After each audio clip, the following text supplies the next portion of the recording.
Hello and welcome if you're new to my channel, and if you're a subscriber, a warm welcome back.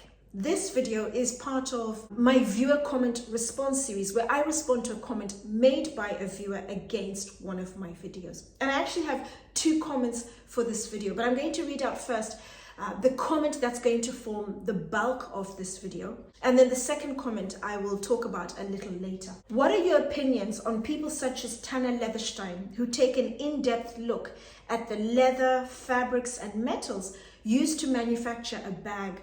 Or Rose Anvil who deconstructs shoes to look at the actual manufacturing processes used to see if the price also comes with the stated quality, be it leather, stitching, boots or shoes, having metal shanks, Goodyear welts, etc., instead of just surface level finishes that make the product look attractive. I'm Anesu Sagonda and I produce educational luxury content for anyone after the finer things, whether you're new to money and wanting to learn how to navigate the terrain, or you're into luxury but you want to focus more on high quality under the radar brands, or you're young and starting out in life and wanting to reap the benefits of buying better quality from the get-go, then my content is geared towards you.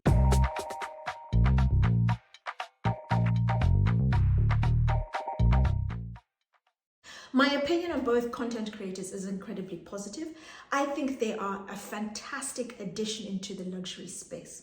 Both are focused on deconstructing products within their respective spaces. You have Rose Anvil focused on boots and sneakers, typically male-focused content, hence I'd never heard of him. And then you have Tanner Leatherstein, who I'm a lot more familiar with. I have created content off the back of two videos I was asked to react to. I'm going to attach the video above. And he's more aligned with my products, handbags, which are a big product for me. And I also I chose a handful of videos from both content creators to look at. And one of them was Christian Louboutin shoes, the Pigalle, for example. So they deconstruct products within their respective spaces, and then they give their thoughts with regards to the quality of the leathers used, the material, the accessories, the craftsmanship, and whether the brand warrants the premium that quite a few brands whack on top of the cost price. And then they also create content that's a little more unique to them, which I'll talk about in a second. But after having watched a handful of their videos, apologies, time didn't permit for me to be able to watch their full catalog of videos. So if I say something that they've already spoken about or addressed, my apologies. But the key takeaway I made after having watched both their videos, and it's the underlying message I always say, particularly when I address this whole concept of brand equity. With luxury, it's never ever about the cost. It's very much about the value. What is the consumer getting from the luxury product? Both content creators spoke about brands that didn't deserve the massive premium they whack on to the cost price of the product. But ultimately, it boils down to the fact that quality doesn't really matter for the majority of consumers. Most people are buying into luxury items because of the value. What are they getting? The identity they're getting from the luxury products. But their content, the two content creators, their content is fantastic. It's perfect for somebody who is discerning, demanding, focused, someone who's detail orientated, someone who really wants to understand a product before they pay their premium. So their content is very good for that. And I just look forward to going through some of the videos that I watched from each content creator and just giving my opinions on their content and offering, I think, possible suggestions how to move forward. And I would like to say, in no way am I telling them how to run their channels. I'd be deeply offended if somebody told me how to run my channel. I am primarily focused on building a community within high quality under the radar brands. And these two content creators create content that fit into my segment. It's a segment I don't know anybody else in. And so it's great to see two high quality content creators and working together to create a community through our respective content. So that is going to be the premise in which I'm going to be giving my thoughts on these two content creators. Rose Anvil, as I mentioned earlier, is focused on producing two types of content. His main type of content is where he'll typically dissect a pair of boots or sneakers, for example, And then the second type of content is where he will collaborate with a brand he highly recommends. And I thought, oh, this is really interesting. It's actually fair play to him. He has worked smart, consistently, and built a sizable audience. And I think it's only right to be able to generate revenue off your content. And that's something for us smaller YouTubers to observe and be inspired by. But regardless of the type of content that he produces, his content is incredibly detailed. And I really appreciate that. With the dissections, for example, he'll compare and contrast with other brands, similar price point, comparing the types of material, the quality of material, the craft that's gone into one brand over another at the same price point and so forth. And that is absolutely fantastic for consumers like myself who really appreciate detail, learning about the brand, competitors, and the industry as a whole. And what that really made me understand a little better when it came to myself is I have been requested by many of my male viewers to create more male luxury focused content. It's something I'm working on, but it's something that I always shy away from. And that's because ultimately with certain products, I can never give my own personal opinion. I can talk about a product from a theoretical point of view. I know brands that are short quality, but when it comes to boots, sneakers, and shoes, for example, I can never really talk about the comfort, the wear and tear, how it feels, and so forth, because most male brands, boot brands, and so forth, create boots from a higher size, a 5, 6, or a 7, for example, and I'm a size 2. So having someone like Rose Anvil on my radar means there's certain products now I can very comfortably, very confidently actually refer my viewers to Rose Anvil for a fuller commentary, for example. I watched 3 of his videos. The first is the Crown Projects and the Crown Northampton video. And I watched that video because a few years ago, I created a video recommending sneakers for women. And that's a video after a few months, I thought, oh, there are a number of brands that have come onto my radar and I'd like to update that. I have been requested by one of my wonderful subscribers, Kirsten, to do that. And one of the brands that came up on my radar is Crown Northampton.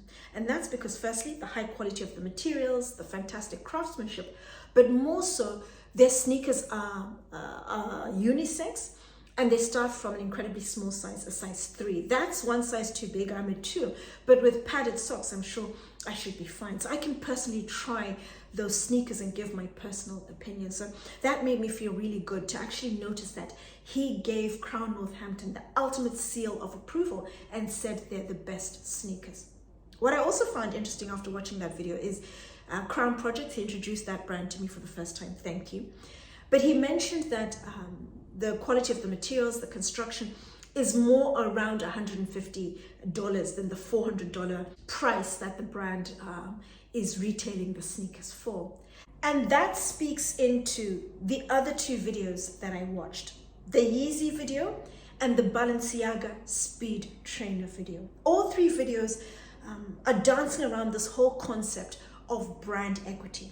It is a concept that is shaping, it's driving the industry and proving incredibly profitable for your big luxury groups. Think of Louis Vuitton, Moreau, Hennessy, Kering, for example. With the Yeezys, you're not buying Yeezys for supreme comfort, a high level of craftsmanship. You're buying into Kanye West. You're buying the whole attitude, the vibe, the hip hop culture, street culture, the attitude that goes with that, and ultimately everything that Kanye West stands for. With the Balenciaga speed trainers, as Rose Anvil alluded to, you're paying the premium for the name and also the look of the trainers. It's a trainer that has been heavily copied by so many brands. It's a look that many brands want to be a part of because it's been so successful for Balenciaga.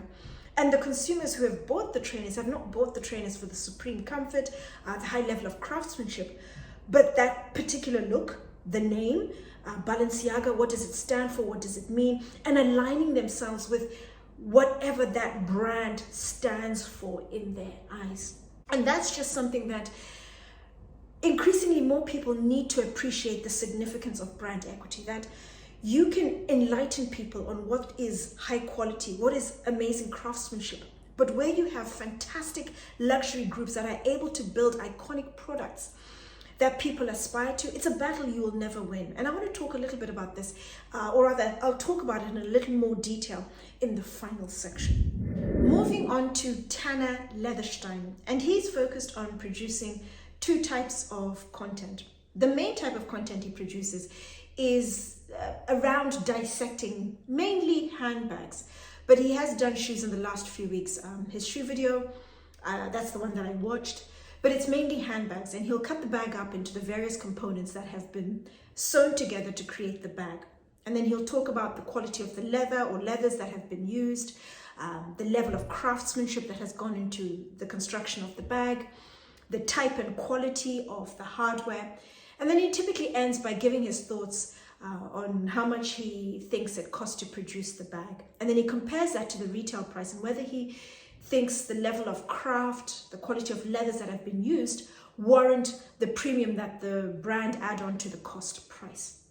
The second type of content that he produces is where he has broader conversations within the leather space with industry experts, addressing topical issues around the environment within the leather space, production, tanneries and so forth, or introducing a region that is very well known for leather craftsmanship, like he did with a recent Spanish video.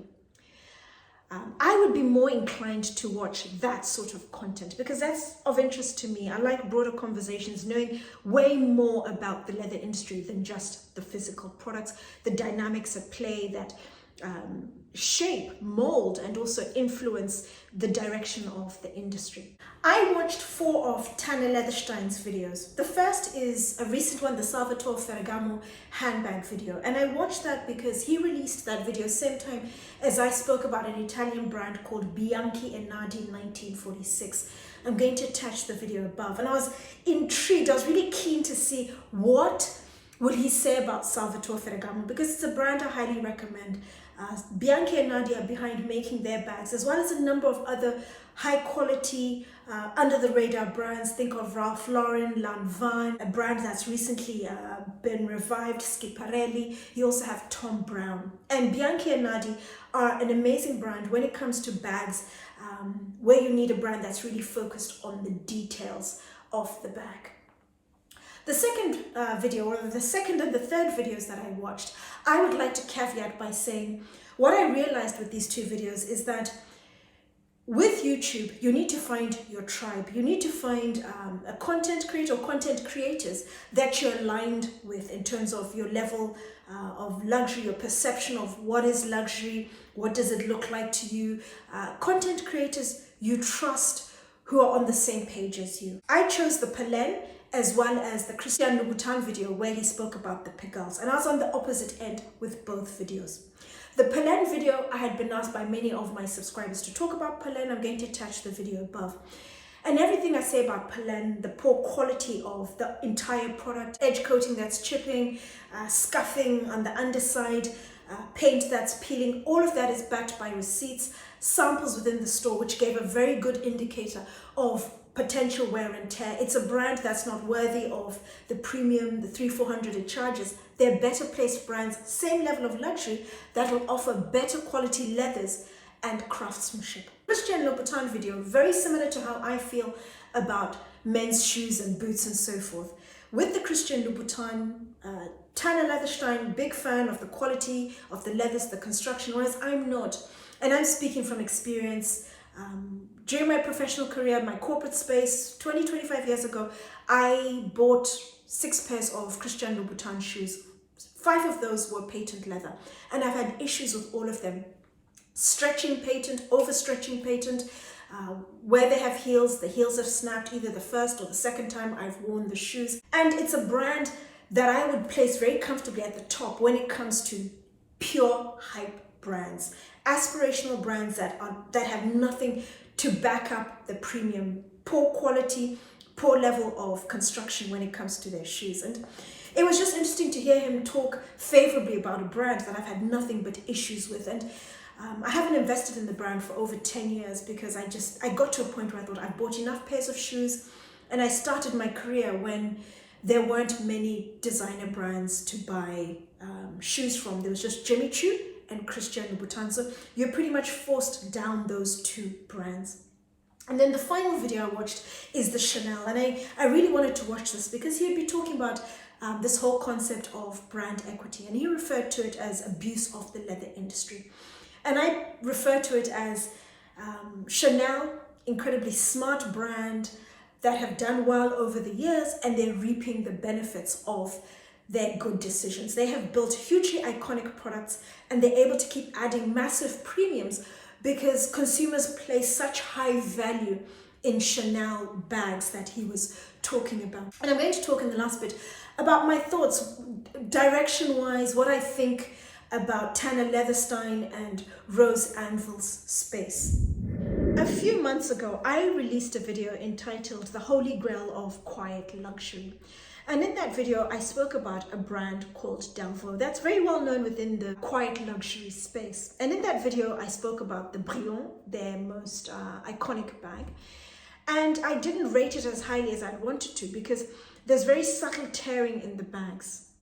I also went to one of the boutiques after this video went live, and I spoke to a couple of their assistants.